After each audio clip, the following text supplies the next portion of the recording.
ఇండియాలో చాలా వరకు యూనివర్సిటీస్ వాళ్ళు ఏమనుకుంటుంటారంటే పొలిటికల్ బ్యాకప్లో నడుస్తున్నాం కాబట్టి మనం ఏం చేసినా చెల్లుతుంది అనేది వీళ్ళ పాయింట్ అనమాట.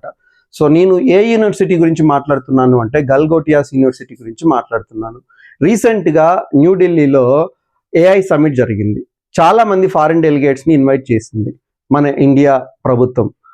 మన వాళ్ళు ఏం చేశారంటే ఈ యూనివర్సిటీ వాళ్ళు మేము కూడా అంటే మా స్టూడెంట్స్ కూడా పార్టిసిపేట్ చేశారు, అంటే మేము కూడా ఇన్నోవేషన్ చేశాము అని.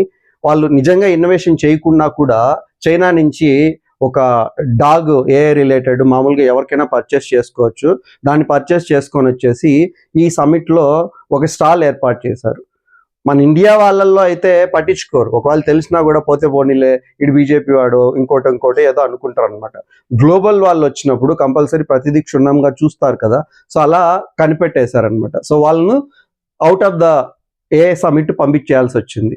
సో నేనేం చెప్తున్నాను అంటే ఎంతసేపటికి మీరు అనుకునేది ఏంటి, అక్కడ వెళ్తే నేను కూడా ఏ సమ్మిట్లో పార్టిసిపేట్ చేశానని మా బ్రోచర్లో వేసుకోవచ్చు, నాకు పాపులారిటీ వస్తుంది అని ఇదే మైండ్లో ఉండి ఏదో ఒకటి చేసేయాలనుకుంటే ఎలాగా? కొద్ది కూడా కామన్ సెన్స్ లేకుండా ఇండియాకే ఇబ్బందికరంగా మారే ఇలాంటివి చేయకుంటే బాగుంటుంది అనేది నా ఉద్దేశం.